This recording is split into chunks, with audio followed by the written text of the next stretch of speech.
Hi, I'm Nate for App Avenue, and we're here at the Club Expo, and I'm here with Harriet Enzor. Harriet. We're partners in Can't Think Straight, aren't we? We are, yes we are. But as you can see, you're also an ambassador, so Yeah, I am. can we please tell us about that? Yeah, so the Ambassador organization serves three offices: the Office of Admissions, Office of the Chancellor, and the Alumni Association, and we're a service-based group. And so we do events like Nearly Naked Mile, where we team up with the Hospitality House to raise clothing for people, and then we also do something called the Canned Food Drive, where we team up with the Hunger and Health Coalition to raise canned food. Actually, our last canned food drive was the largest canned food drive that we've had in Ambassador history. I served as the publicity coordinator for that event, and so it was a really fun time. Service is a really big part of our organization, also professionalism and dedicated service, and so that's what we try to do and help Appalachian grow. That sounds wonderful. I'm sure the publicity on your part for that food drive was definitely what made it go home. How about what made you want to be an ambassador? Right, so that's actually a really good question. When I was a freshman, I got the Access Scholarship, which is a scholarship for students whose family income is below the poverty line. And so I wanted to give back to a university that had given so much to me.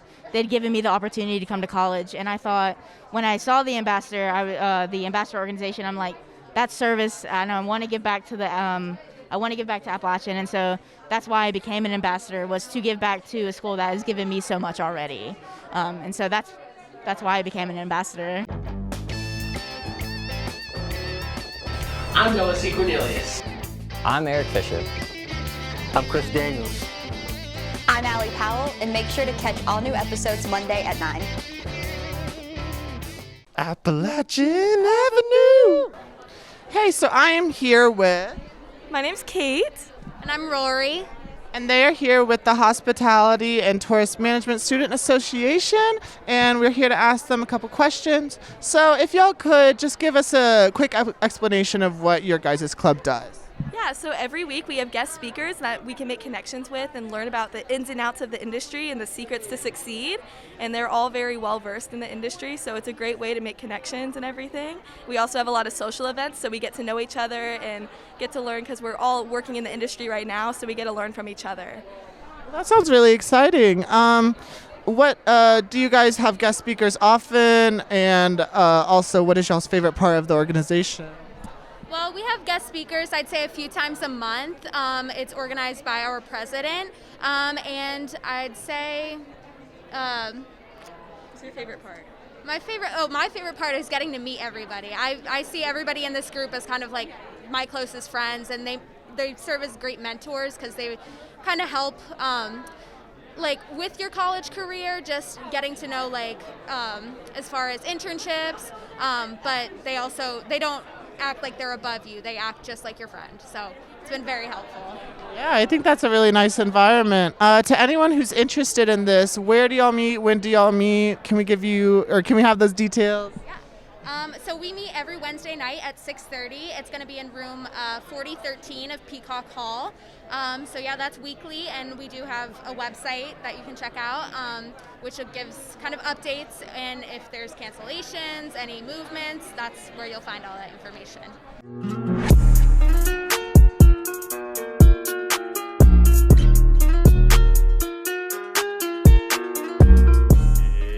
It's time for Sports Wrap on 90.5 WASU FM.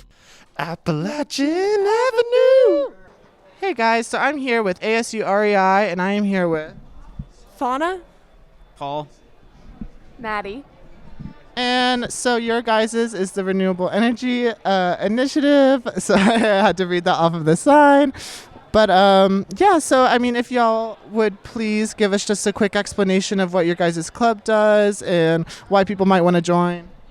Yeah, so we're the ASU Renewable Energy Initiative. We're a student-led, student-funded organization The university grants us $7 from each student's tuition, and we, as a student body, manage that and vote on different renewable energy projects like the wind turbines, solar panels, energy efficiency projects.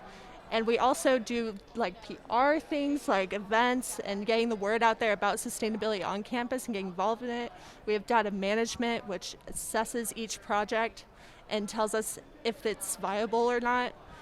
We just have so many different sectors that you can get involved in. So even if you're not sustainable tech or sustainable development, you can find something to have fun with in the CUREI. Yeah, that sounds really interesting. What are your guys' plans for 2022 currently for your guys' club? Hi, I'm Maddie, so I'm the PR chair of our club, and we have a lot of really big plans coming up. Currently, we're working on a few different projects. We're trying to come up with a few more projects. Just across the board, we're quite busy. So keep an eye out for any new sustainable tech on campus. We should be having a new project coming up soon that we're going to probably have a launch party for. We also have Spring Forum coming up. We haven't set a date for it yet, but we do have like speakers. All of the sustainability clubs that we can get come to that. We provide free food, and we also are going to have activities this time that will be really fun and interactive.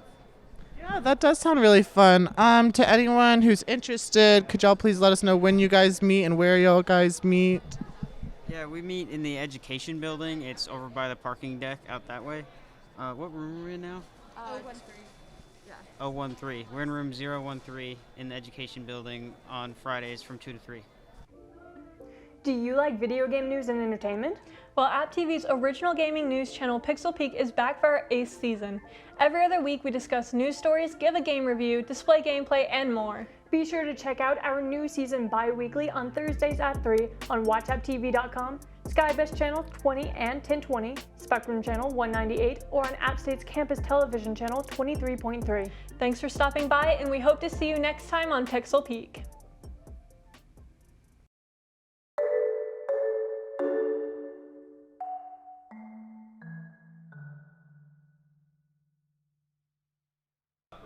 Hi, I'm here at the Peels table with Lily and Kaylee. Well, if y'all could just give me a short explanation on what the Peel does and why people should be interested. So the Peel is a student-run, student-submitted organization where we have creatives at App State kind of submit their own work, or they can join a committee. So we have a prose committee, a poetry committee, sound, visual, Zest, which is kind of like our more journalistic. And I think that's all. I don't know if I missed any, but you can kind of join each committee. They each have a different committee time. So if you're interested in joining, you can kind of reach out either through our Instagram at the Peel Review, or just on Instagram, and kind of ask for the editor information, and we can have direct you to each individual editor. But yeah, it's super fun. Each committee kind of meets and kind of just discusses pieces and decides what to go in the book. And so this is what our book looks like. And we have 2 deadlines that you can submit if you're interested in submitting. And you'll get a critique back with the initial deadline, and the final deadline is just for the final cutoff. So yeah, that's kind of a big overall gist of the Peel. Nice. So for any young aspiring artists or writers out there, how easy is it to submit, or at least what the process is like? Yeah. So the process of submitting is kind of very easy. So we use Submittable, which is just a website that you kind of upload your piece and everything. You just want to make sure you have no identifying information on it, no names or anything, obviously your own, but everything's blind. So once you submit it, it'll just come to us, and you'll be able to see a status on it, whether or not it's accepted or not. But yeah, that's kind of honestly it. You'll just get you'll have a critique attached to it if it's in the initial deadline.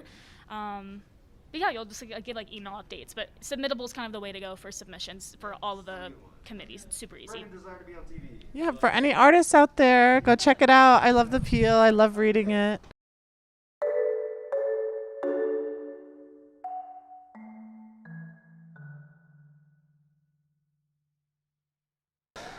Hey guys, so I am here with Heather. And Owen. Nice to meet y'all. So give me just a little explanation of what your guys' club is. Yeah, sure. So we're kind of like your high school's GSA grown up. So we're the college adult organization that represents all of those values. We encapsulate all of the sexuality and gender identities on campus.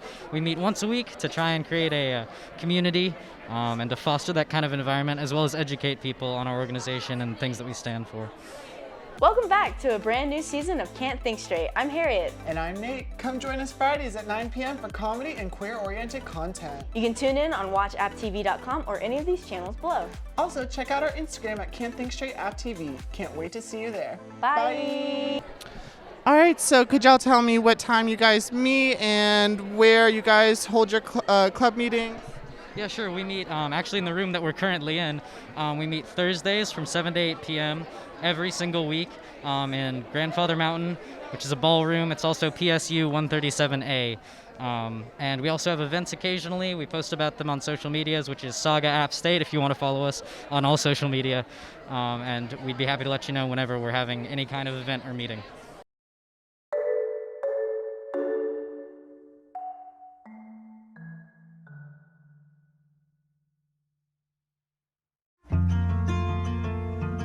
And I had it right here on this wall.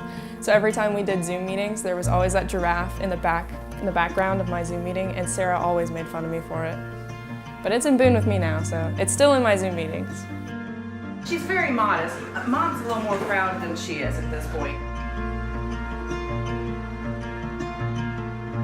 I was all conference all 4 years, all state in 2019.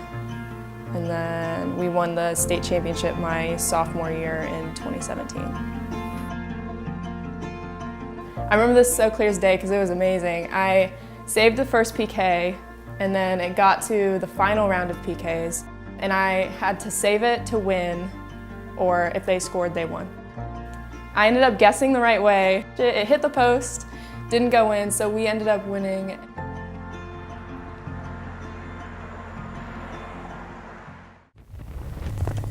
Be very careful not to hit my sister's car. Down that way is the high school, and then this way is like all the fast food, shopping centers and stuff in here. This is like the main road. Louisville Clemens is the main road for Clemens. So this is my field. A lot of memories on this field. That whole goal used to be a sandbox. I hated playing on that side of the field, but that side was nice.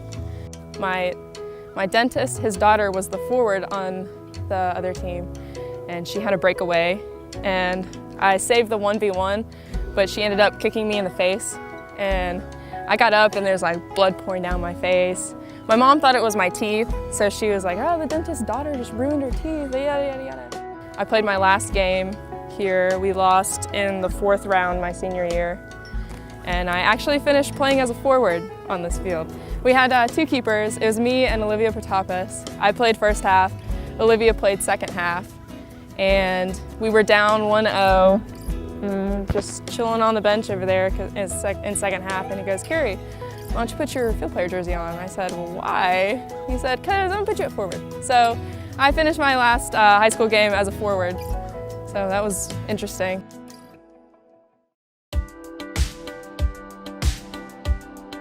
There's a tournament that this ballpark does in the spring, and when I was a freshman in high school, I think App was playing in it. So, or maybe I might have been a junior because I went to go watch Elizabeth play. She was playing for App, so it was her freshman year. I played at the Y for a little bit. When I was really small. And then I played at another little club somewhere in Winston. I don't even remember what the name was. And then I came here, and I played here for a long, long time. Up until I graduated, I was still practicing at these fields. I committed Christmas of my junior year. Down there on field 6 is where I fractured my thumb. Fractured both, actually. Both of my thumbs I fractured on field 6.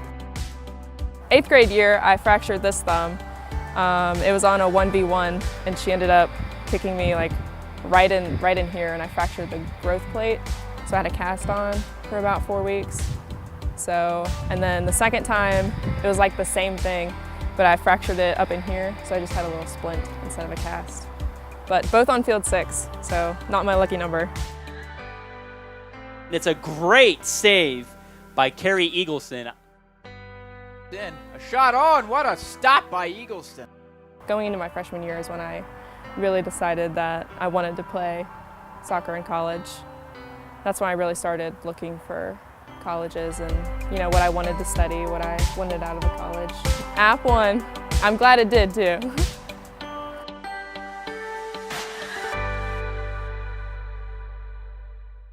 My closet is full of shoes too. So yeah, I get everybody look and see this. So yeah, I got boxes on boxes. It's a lot. I probably have around 100 pair of shoes. I took a drawing and painting class in my senior year of high school. So I've been doing it probably like 2 years now. With that March Madness hat, yep. And the Sun Belt Conference hat. Kobe, MJ, and LeBron, those are 3 favorite players. Probably had to say MJ #1, then Kobe, and then LeBron.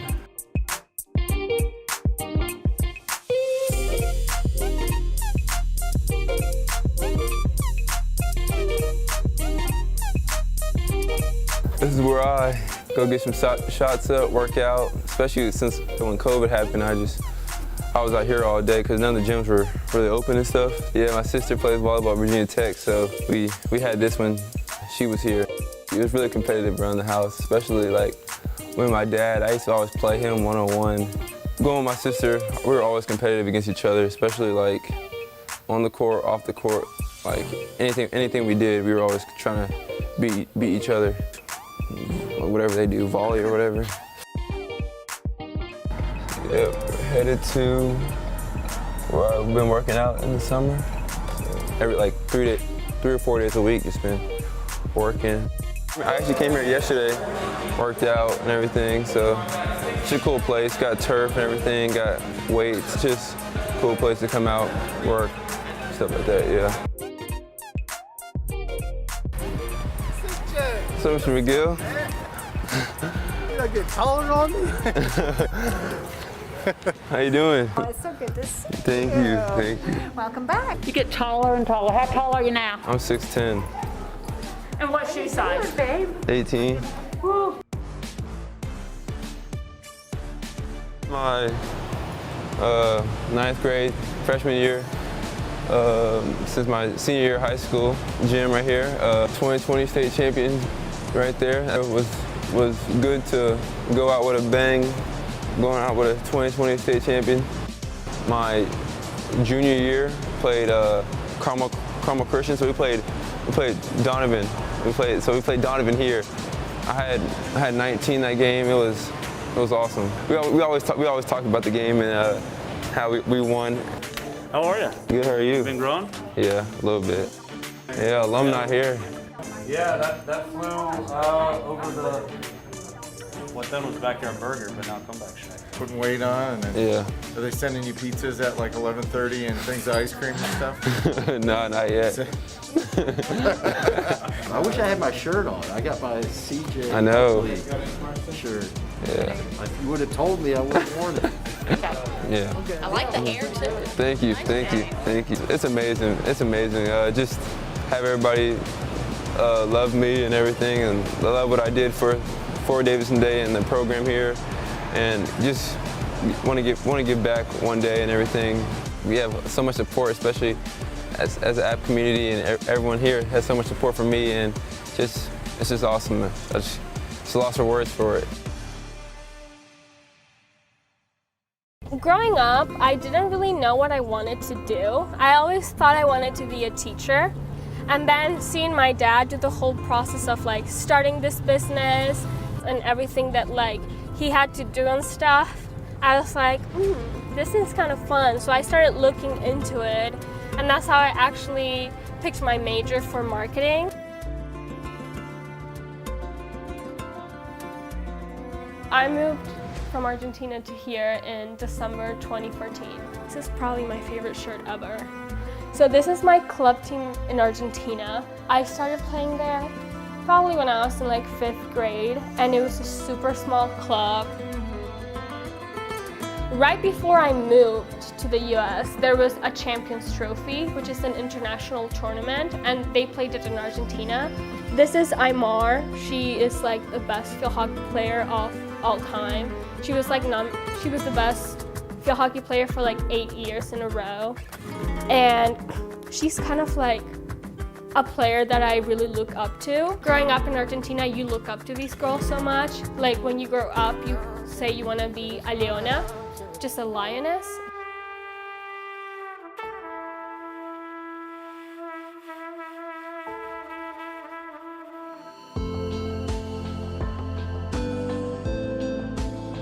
So they would cook and bake empanadas and store them there, and every time they had an event or something, they would go cook them.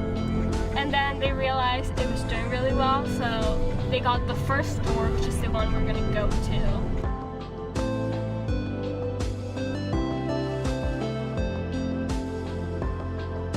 My dad is the brunette on the top picture. This is him. This is Hernan, his business partner, and then this is Santi, Hernan's brother. So, and yeah, so they've been friends since pretty much they were born. Those are Hernan and Santi. Those are me and my brothers. I'm either the cashier, but now because of COVID, it's more phone orders or online orders. And back here, I feel like you can kind of come in. We have the ovens where we make the empanadas, and then we put them in the warmer and we prepare the orders and give them out. You know, they put the dough and then they put the things in them, and then they close them. And then here you can see the little letters for the things. Like, you wanna make a chicken, you do this, and I let it see. Okay? We'll put together. My hero here. Everything I learned it from her. This summer I'm actually working with this business partner in doing their social medias and marketing and stuff. So it's really nice to kind of get an opportunity to do what my major is in my family business to try to help them. When I was looking at recruiting, I started looking at D1 schools with field hockey, and I saw that App State had a field hockey team. So I kind of got in touch with McDawson and kind of started talking to them. They came to some of my games. I would go up to visit. And when I went up there and actually looked at the campus, I completely fell in love with it. And I was like, this is a place I could see myself going to.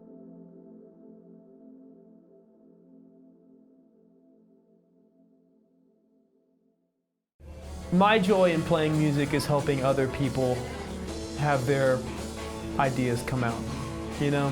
For the most part, you know? I mean, everybody likes to shred. Everybody likes to show off, but like, I show off when it's my time to shine.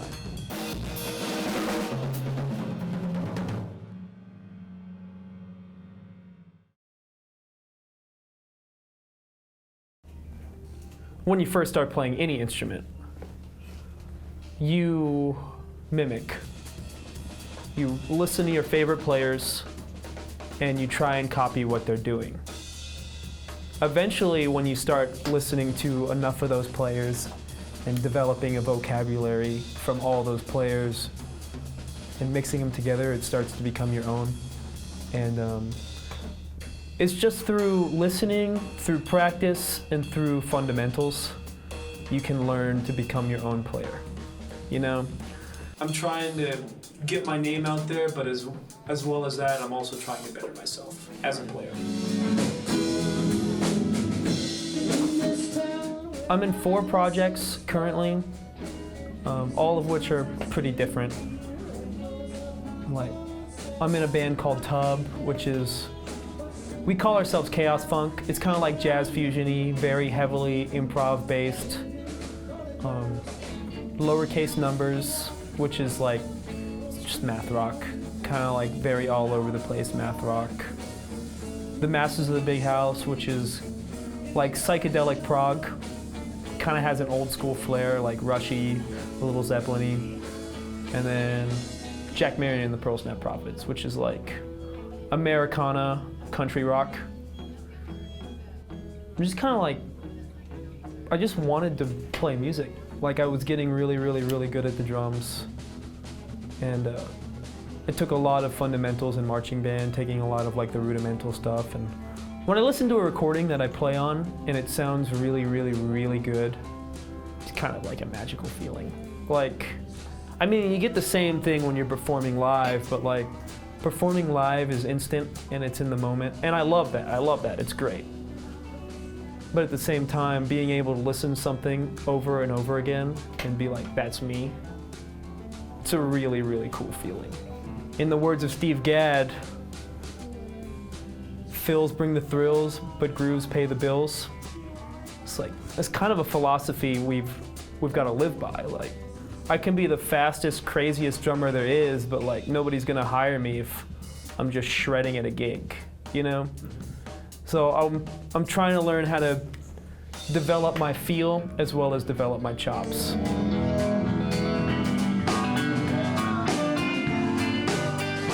Why'd you switch?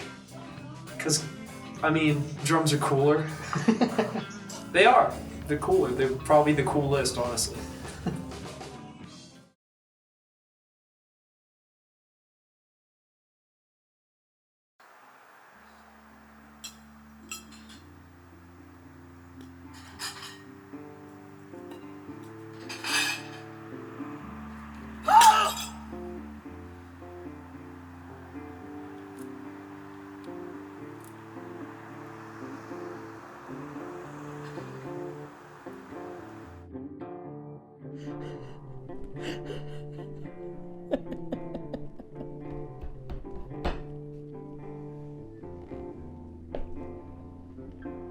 Everybody's always quitting on me. My whole life. All the people I get to know quit in one way or another, but I never do. I'm loyal. I stay, but they all leave me. Started with my dad. He quit on me when I was little, and my mom, she quit on me even though he was still around. He quit caring and quit feeling anything. Everything I tried, every friend I made quit on me in some way. And I always felt like I failed them, you know? Like I drove them away, but here I finally found a place where I could be a part of something.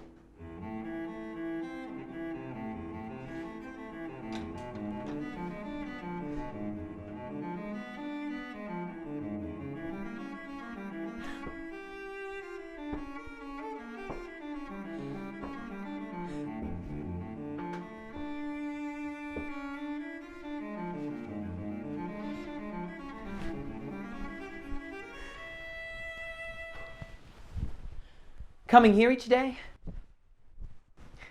gives me something to live for, you know? Something to make me drag this lazy carcass out of bed. I feel so alive playing music with all of you. And it's more to me than just living. It's the fact that I found a place in this world where I matter, where I fit in. And you know what? I don't feel lost anymore.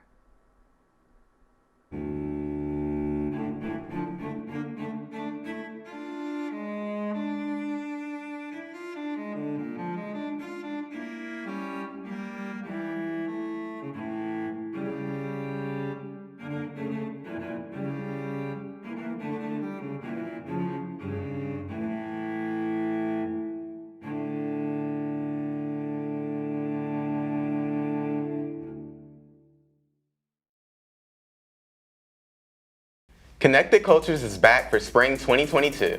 We'll be talking to you about Mexico, South Africa, the Netherlands, and so much more. You can watch us every Friday at 10 a.m. Either online at watchapptv.com or on campus on channel 23.3. Bye.